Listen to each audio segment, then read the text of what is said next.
नमस्ते doctor साहेब. नमस्ते. मी अनेक दिवसापासून साधारणपणे कोपरापासून हे पुढचे हात नाहीत असं मला कधी कधी फील जाणवायचं. हाताला नमनेस जाणवणे, हात कधी बधीर व्हायचं आणि ते सिम्पटम्स असे होते की प्रत्येक वेळेस वेगवेगळे जाणवायचे. कधी कधी असं वाटायचं हाडातच आपल्या काय तर असं ठणके मारतंय, एखादा हातोडा घेऊन असं ते फोडावं असं वाटायचं. म्हणजे त्या असह्य वेदना असायच्या.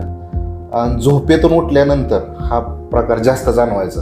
दिवसा झोपो रात्री झोपो हा प्रकार इतका मला त्रासदायक ठरायचा, जेणेकरून कुठेही बसलं अस्वस्थ, म्हणजे एखाद्या चांगल्या आनंदाच्या कार्यक्रमाला जरी गेलं तर मला त्या आतून पेन्स जाणवायचे, हे बोटातले पेऱ्यामध्ये पेन्स जाणवायचे. माझं लक्ष पूर्ण त्याच्यावरच असायचं. पुढं कार्यक्रम काय चालू आहे ह्यावर माझं अजिबात लक्ष नव्हतं. अनेक दवाखाने केले, अनेक ट्रीटमेंट घेतले, पण त्याच्यावर इलाज काय झाला नाही.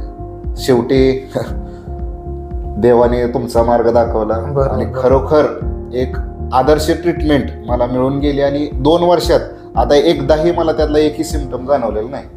आपण आपल्या सेंटरमध्ये सरांना 10 दिवस पंचकर्म केलं.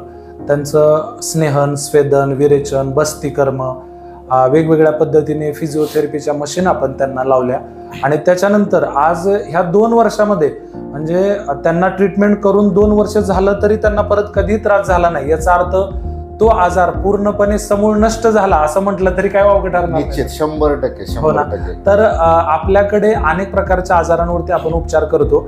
खरं तर 10 दिवसामध्ये ट्रीटमेंट झाल्यानंतर तर रिझल्ट येतोच, परंतु तो 2 वर्षानंतर ज्यावेळेस आपण त्याचं सिंहावलोकन करतो तर त्यावेळेस खऱ्या अर्थाने लक्षात येतं की तो आजार परिपूर्ण नष्ट झालेला आहे असं आपण म्हणू शकतो. धन्यवाद.